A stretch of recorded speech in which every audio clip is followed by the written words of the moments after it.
चलो, तो क्या पढ़ रहे थे बताओ? Ecological pyramid. इसमें से एक होमवर्क दिया था, लास्ट वाला आपको बना के लाना था, और मैंने बता दिया था कि इसके लिए भी कैसा बनेगा बताओ? अपराइट बनेगा, मतलब सीधा बनेगा। अब हम पिरामिड बनाते समय कुछ चीजों का ध्यान रखते हैं जो जर्नल पॉइंट हैं कि हमें क्या क्या चीजें ध्यान रखनी पड़ेगी पिरामिड बनाते समय। प्लस दूसरी बात, पिरामिड की क्या कुछ कमियां भी हैं, कुछ कमी भी है, और कुछ उसके जर्नल पॉइंट भी हैं। चलिए लिखते हैं। जैसे point number first, general point number first, पहला पॉइंट आपको क्या याद रखना है? जैसे देखो, अब हम कल बना रहे थे तो T1 को हमेशा नीचे रख रहे थे, फिर T2, T3, T4। याद रखें आप, जो भी फूड चेन का प्रोड्यूसर है, बोले तो जो भी उत्पादक है, वह हमेशा पिरामिड के बेस पर ही आता है। उसको बीच में या टॉप में नहीं रख सकते हैं। तो प्रोड्यूसर हमेशा कहाँ रखा जाएगा? आधार में या बेस में रखा जाएगा। लिखेंगे, producer always keep in base. Producer को हमेशा बेस पर रखा जाता है। Producer always keep in base. ठीक है। दूसरी बात यह है कि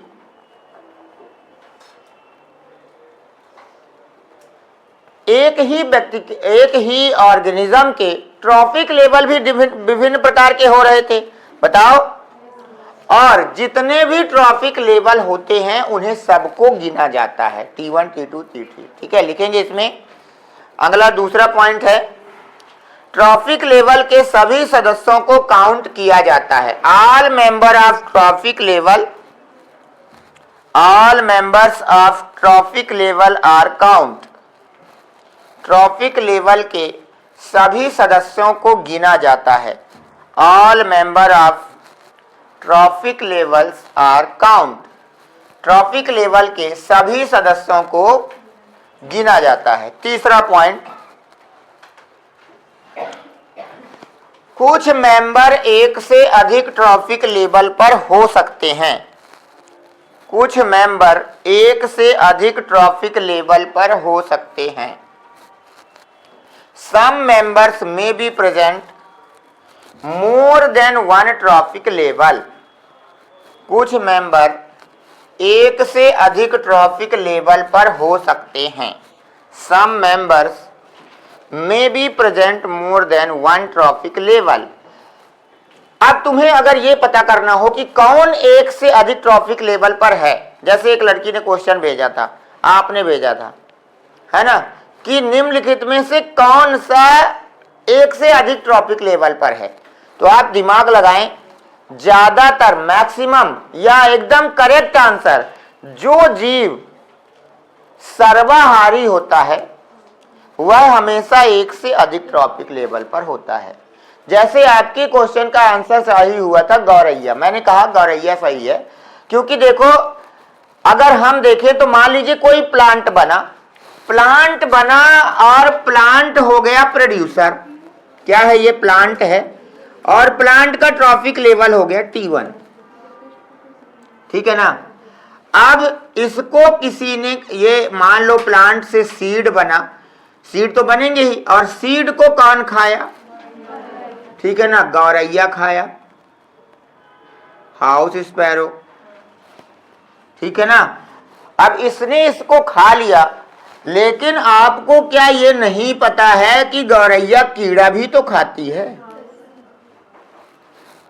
खाती है, तो ये अलग ट्रॉफिक लेवल पर चली जाएगी। बोलो तो लिख लेना, मैक्सिमम सर्वाहारी जो होते हैं, मैक्सिमम सर्वाहारी को क्या कहते हैं? ओमनिवोर्स, है ना। मैक्सिमम सर्वाहारी काहे में होते हैं? एक से अधिक ट्रॉफिक लेवल पर होते हैं।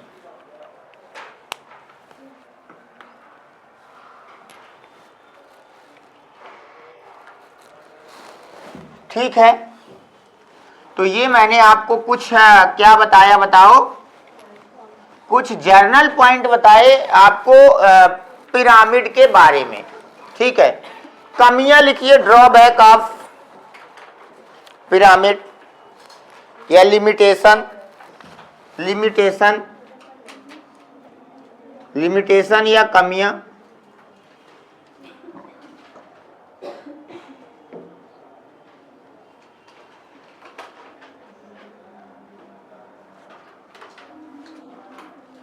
Limitation of ecological pyramid, ecological pyramid के लिमिटेशन। पहला, आपको कल बताया था कि पिरामिड केवल जीएफसी के लिए बनते हैं, डीएफसी के लिए नहीं। लेकिन क्या प्रकृति में डीएफसी नहीं है? है, तो फिर उसका क्यों नहीं बन रहा, ये एक कमी है। ठीक है ना, तो लिखेंगे number first, pyramid always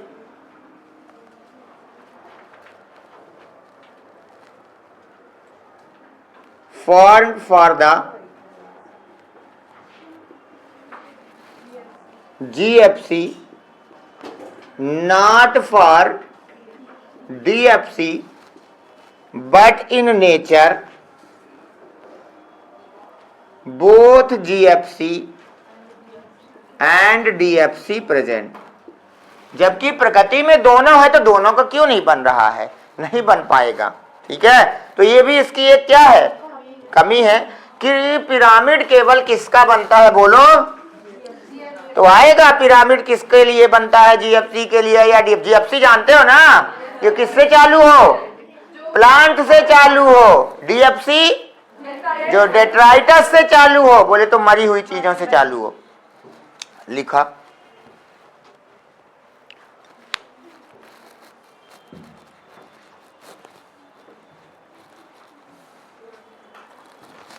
pyramid हमेशा जीएफसी के लिए बनते हैं, डीएफसी के लिए नहीं।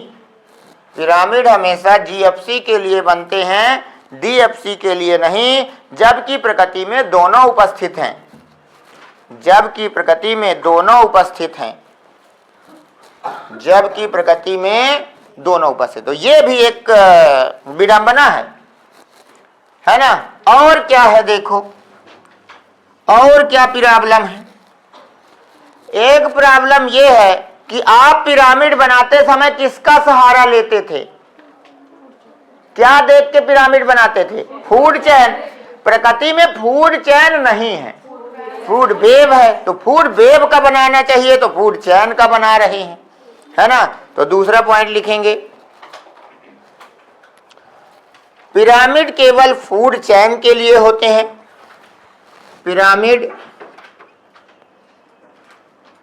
only present for food chain,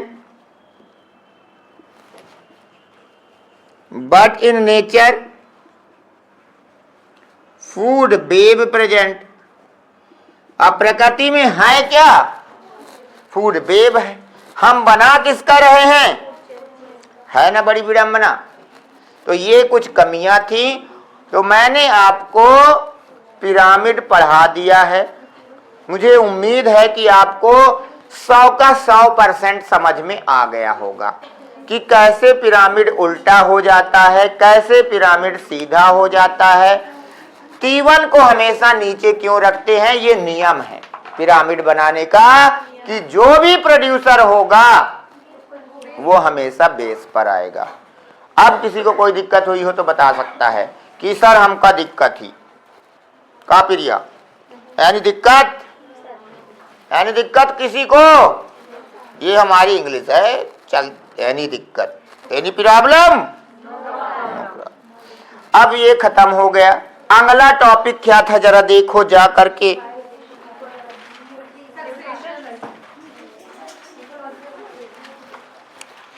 देखिए इकोलॉजिकल सक्सेशन। सक्सेशन पढ़ लेते हैं, साइकिल भी पढ़ लेंगे। पहले किए इकोलॉजिकल सक्सेशन।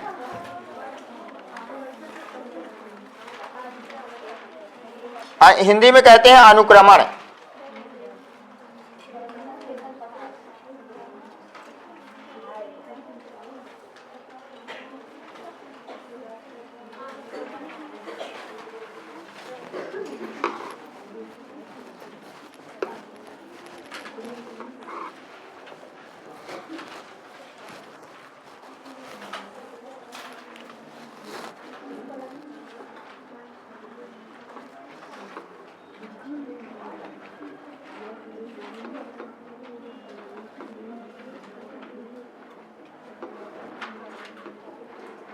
Ecological succession.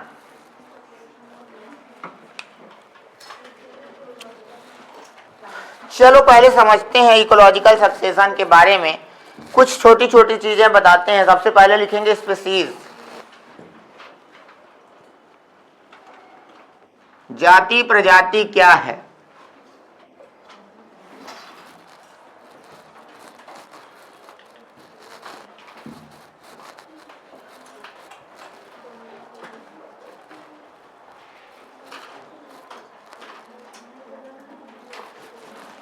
जातियां क्या हैं? देखो, ये है ऐसे ऑर्गेनिज्म का ग्रुप जो मॉर्फोलॉजिकली सिमिलर हो और आपस में इंटरब्रीडिंग कर सकते हो, उन्हें कहते हैं ये समान जाति के हैं।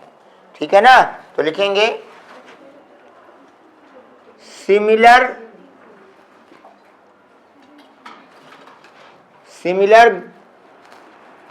ऐसे लिखेंगे, मॉर्फोलॉजिकली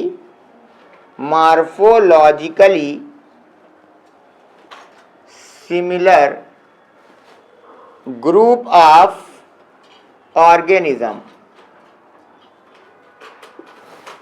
ऐसे जीवों का समूह जो मॉर्फोलॉजिकली क्या है? सिमिलर है, सेम है ना, वो क्या बनाते हैं? एक स्पीसीज के कहलाते हैं, है ना। इनमें और क्या होती है?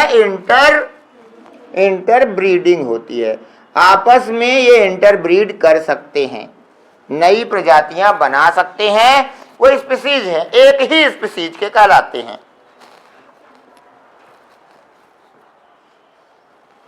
ठीक, बोलो। अब पॉपुलेशन वैसे पढ़ा चुका हूं, लेकिन अभी भी बता दो, पॉपुलेशन क्या होती थी? जनसंख्या किसे कहते थे? बताओ। हाँ, एक कॉमन एरिया में रहने वाले स्पीसीजों की संख्या। तो number of species that live in, बोलो, कॉमन जियोग्राफिकल एरिया, जो कि कॉमन भौगोलिक क्षेत्र में रह रहे हैं, जिनका एरिया फिक्स है, उतने को देख लें, उसमें उस प्रजाति के कितने जीव हैं। एक ही प्रजाति के लिए पॉपुलेशन करेंगे, है ना, जैसे मनुष्य प्रजाति, तो मनुष्य को ही गिनेंगे, उसके साथ गाय बैल भैंस नहीं गिनने लगेंगे, नहीं तो फिर जनसंख्या कैसे पता चलेगी मनुष्य की कितनी है ना। तो हमेशा एक प्रजाति के लिए होती है पॉपुलेशन।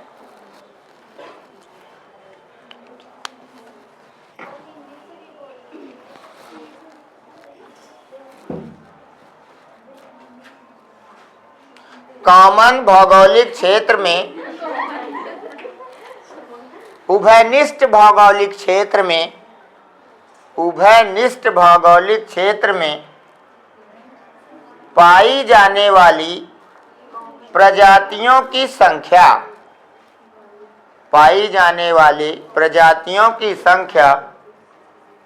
जनसंख्या कहलाती है। सही है ना?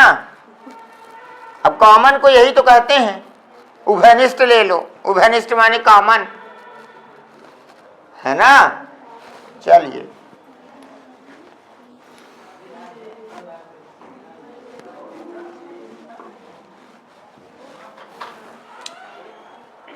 आगे लिखेंगे कम्युनिटी।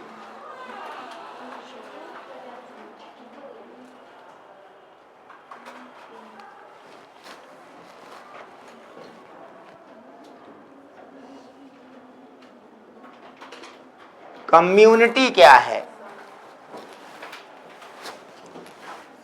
ये है ग्रुप ऑफ पॉपुलेशन। क्या है? Group of population.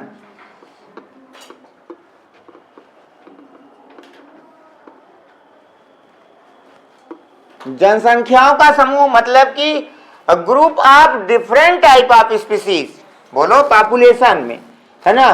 तो group of different type of species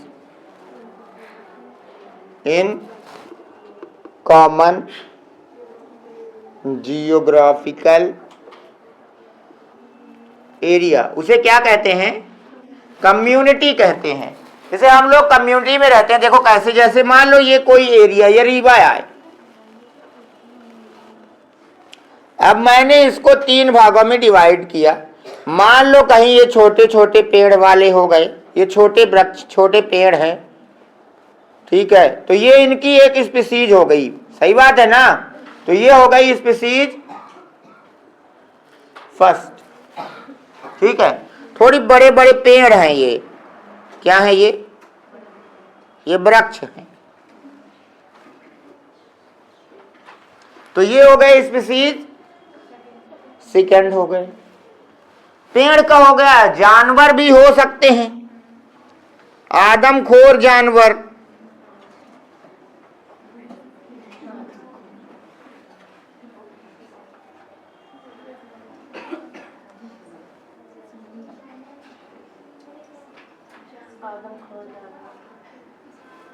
aunt eater जैसे लग रहा है, दिखाया था ना एक बार तुम लोग को आंट ईटर क्या खाता है, चींटी खोर।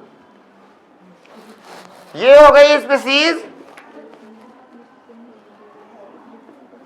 अब इनकी संख्या गिनोगे तो पॉपुलेशन है, बोलो ये क्या है, पॉपुलेशन छोटे छोटे वालों की, बोलो है। ये भी क्या है, पॉपुलेशन, ये भी क्या है, और इन सबको मिला करके ये जो पूरा एरिया है वो कम्युनिटी है, जिसमें सब कुछ आ जाए। बोलो आ गया है समझ में, बोला ना, बोल भाई, हाँ तो लिखा। जबरदस्ती बुलवाते हो तो क्या बोले, नहीं आया है तो भी बोलो।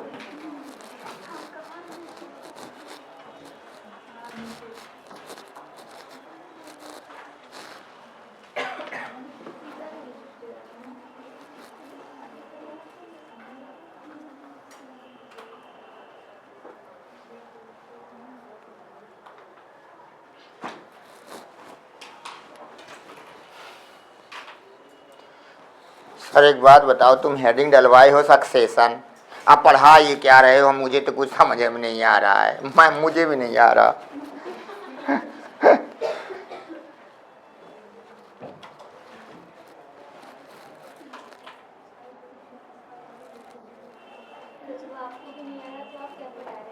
हाँ वही तो है, सही बात है।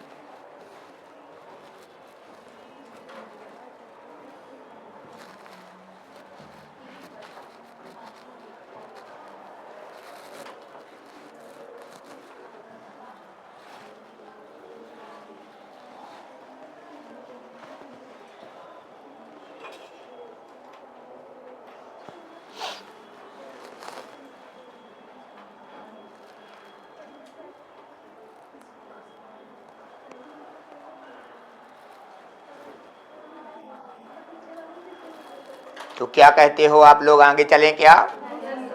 नहीं, आगे चलना पड़ेगा, रुक जाए।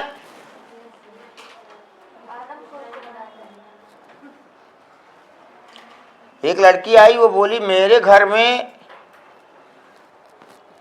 कवर बिज्जू घुसा था।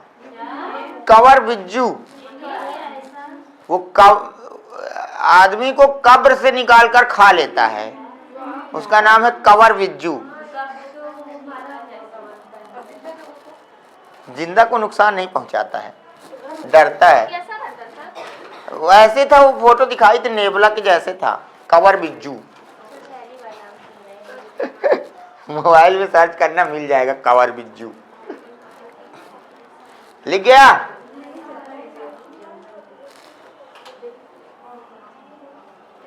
जब उसे पता चल जाता है कि यहाँ आदमी गड़ा दिया गया है तो घुस के जाता है और अंदर खा लेता है। हाँ हो गया। अब तुम्हारे दिमाग में ये चल रहा है कि हेडिंग तो सक्सेशन डली हुई है, ये पढ़ा पता नहीं क्या रहे हैं। अब देखो, ये कम्युनिटी है, कोई भी कम्युनिटी ये स्पीसीज क्या चाहेगी कि उसकी बायोडायवर्सिटी नीचे आ जाए या और ऊपर जाए। बोले तो ये प्रोग्रेस करें कि नीचे आ जाए, प्रोग्रेस करें। तो भैया कम्युनिटी में होने वाले प्रोग्रेसिव चेंज को ही सक्सेशन कहते हैं। इसलिए अभी मैं तुमको कम्युनिटी तक लाया हूं। अब मैं लिखवा देता कम्युनिटी में होने वाले प्रोग्रेसिव मतलब आगे बढ़ने वाले प्रोग्रेसिव चेंज को ही सक्सेशन कहते थे, तुम कहते ये कम्युनिटी का आया है। अब आएगा समझ में, तो ठीक है कम्युनिटी में लिखेंगे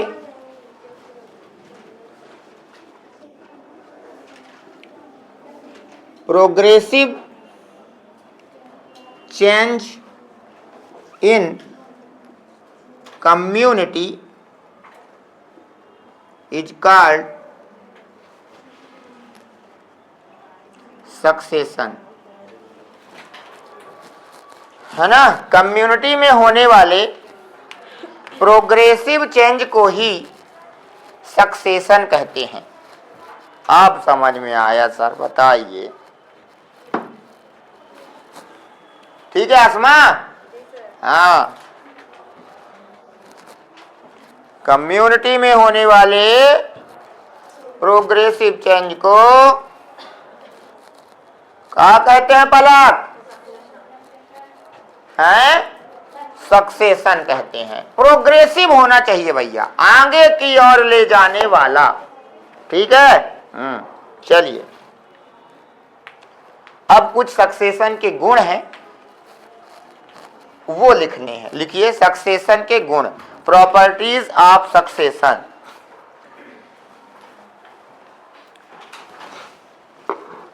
प्रॉपर्टीज ऑफ सक्सेशन।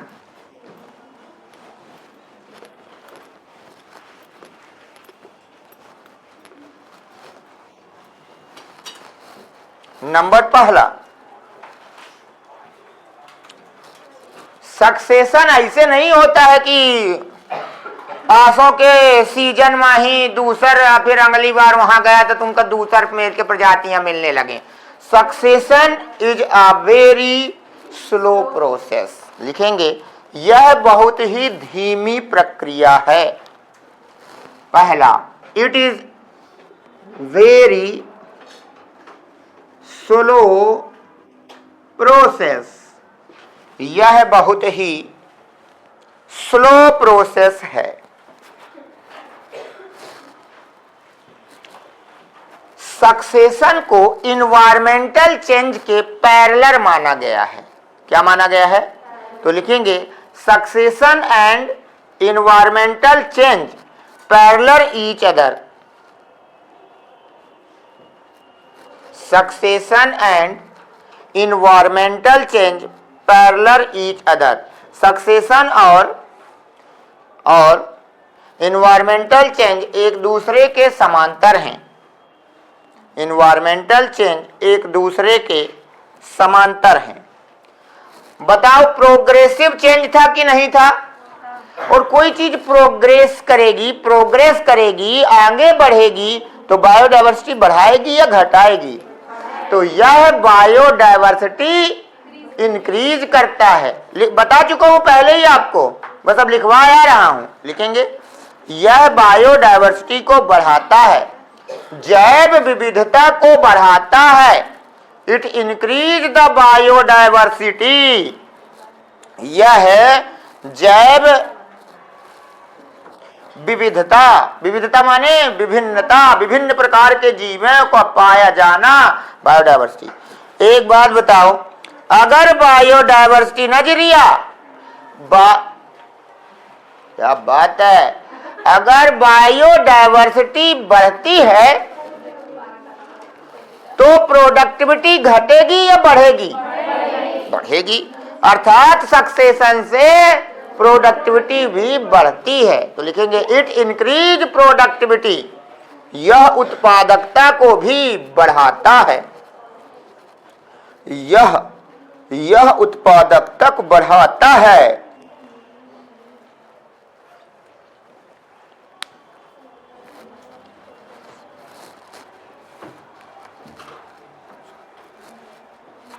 आगे लिखेंगे स्पेशल नोट।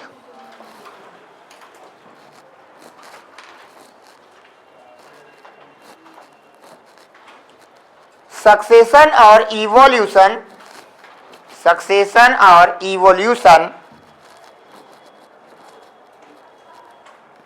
एक दूसरे के समांतर हैं। Succession and evolution parallel each other, समांतर हैं। दोनों में ही नई प्रजाति नए स्थान में मूव करती है। In both new species move in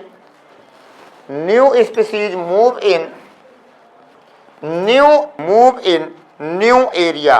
दोनों में ही नई स्पीसीज नए एरिया में मूव करती है। देखो इधर सुनो मेरी बात, मैं कह रहा हूं सक्सेशन में नई प्रजाति बनती होगी तभी तो बायोडायवर्सिटी बढ़ रही है। बोलो, तो तुमने ये भी तो सुना है कि विकास इवोल्यूशन में भी तो नई प्रजाति बनती है।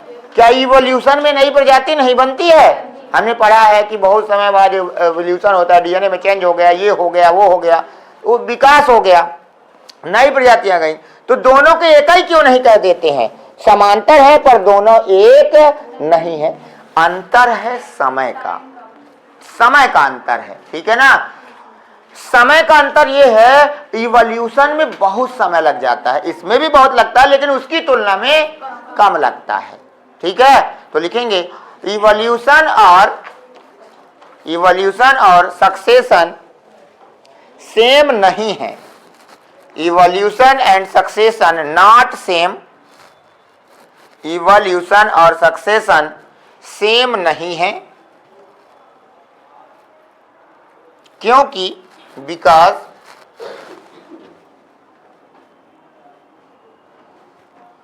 Succession it take 100 to 1000 year. इसको 100 से 1000 साल लग जाते हैं।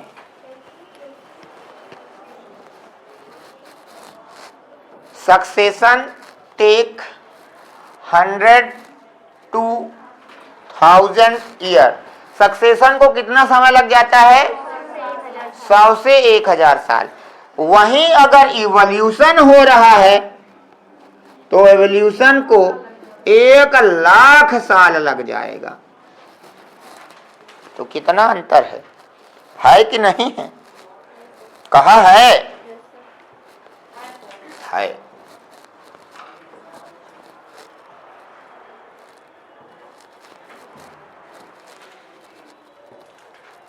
कहा प्रिया? नीलम कहाँ है?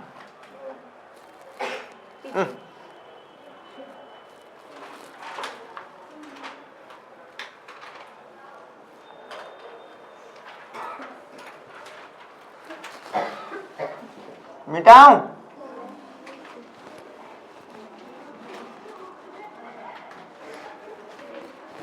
चलिए लाला, आगे लिखेंगे सेरे एंड सेरल।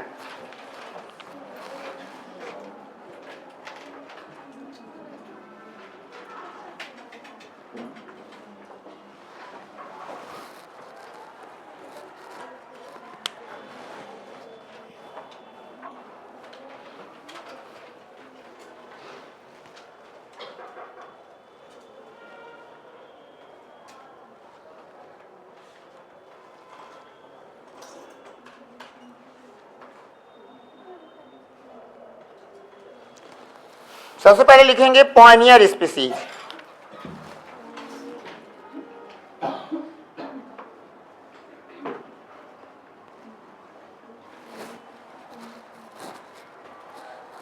पॉइनियर स्पीसीज सुने हो ना आप?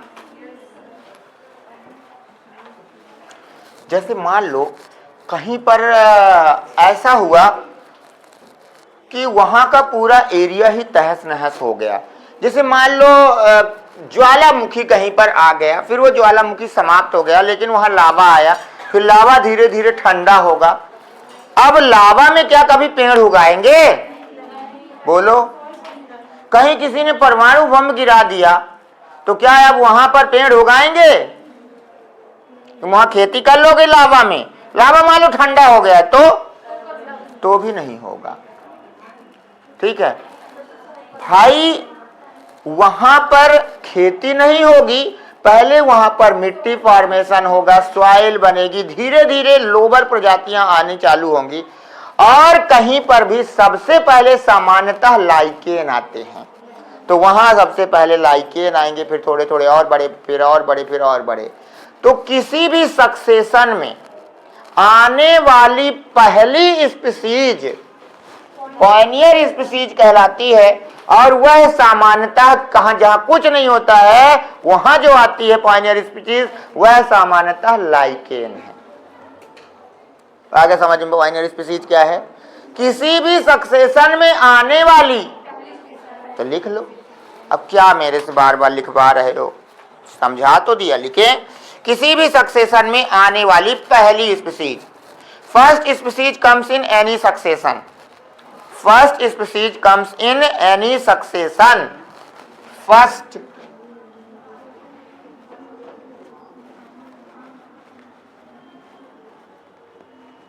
Species comes in succession, succession में आने वाली पहली स्पीसीज, जैसे lichen, for example lichen,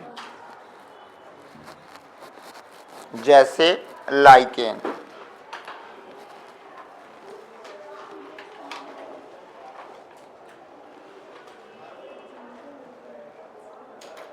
climax community,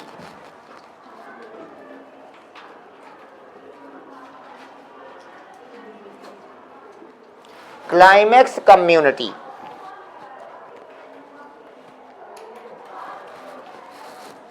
climax community क्या है? किसी भी सक्सेशन की अंतिम स्पीसीज जो सबसे ज्यादा स्टेबल होती है ना, last species of succession, for example forest, forest में प्लांट बनेंगे और वो सबसे ज्यादा कैसे होंगे? स्टेबल होंगे।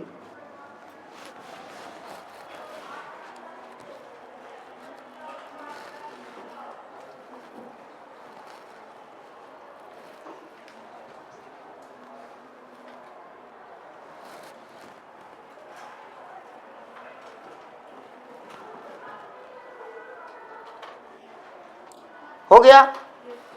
जैसे मान लो हम कहीं सक्सेशन देख रहे हैं, इधर देखो नहीं तो नहीं समझ में आएगा। फिर हम कोई सक्सेशन देख रहे हैं, ये एक एरिया है जहां पर कुछ भी नहीं था, जहां पर, तो सबसे पहले एक स्पीसीज आई P1। बोलो ये क्या है? पायनियर। कितने होशियार हो, कहां पढ़ते हो? कौन पढ़ाता है?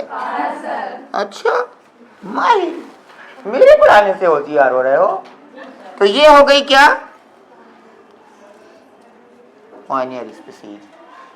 इसके बाद इससे थोड़ी बड़ी प्रजातियां भी आएंगी जिन्हें हम कहेंगे वो P2 है, फिर आएगी P3, ऐसे और आएगी। लास्ट जो आएगी वो कहलाएगी क्लाइमेक्स। ये जो ऑर्डर लिखा हुआ है आपने, ये जो आपने ऑर्डर लिखा है P1 से P2, P2 से P3, P3 से P4, इसे कहते हैं सेरल स्टेज। ये स्टेजेस लिखी हुई हैं, क्या है बताओ? ये सेरल स्टेज हैं। ये समझ में आ गई बात कि कौन किसके बाद आ रही है? उसकी स्टेजेस लिखी हुई हैं, क्रम है उनके। पहली पढ़ोगे, फिर दूसरी, फिर तीसरी, चौथी, पांचवी, छठवीं, सातवीं, 12वीं, फिर BSc BCom जो करना हो, ऐसे ही क्रम से लिखा है। ऐसे तो नहीं है कि पहले 8वीं पढ़ लेके फिर 6वीं में नाम लिखवाएंगे, है ना। तो ये जो सेरल स्टेजेस लिखी हुई है, ये इनके क्रम है। तो ऑर्डर ऑफ, ये स्टेजेस है ना, ये स्टेज है। ये पहली स्टेज कहलाई, बोलो सही है सर। ये दूसरी स्टेज कहलाई, ये चौथी। इसको ऐसा तो नहीं लिख सकते ना। तो order of cereal stage, cereal stage के क्रम को ही सेरे कहते हैं।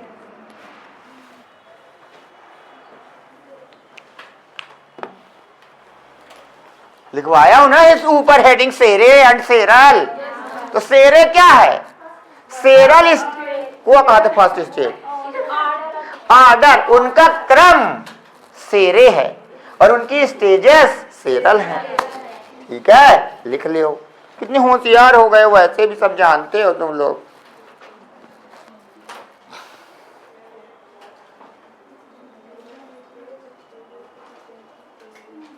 क्या नहीं समझ में आया लड़की, मेरे से पूछो ना।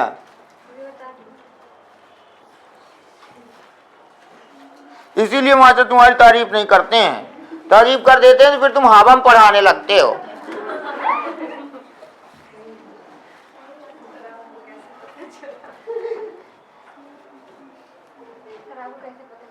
सब हम जानते रहते हैं।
बोलो, हो गया?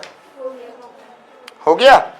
अब देखो, सक्सेशन के प्रकार की अगर बात करें, लिख गया है, मिटा देता हूं तो मिटा दे पीछे वालों। यह देखा, हम जानत रहे हैं। अरे जब मिटाओ तब मिटा डालो। एक बार जो मैंने मिटाना स्टार्ट कर दिया, ठीक।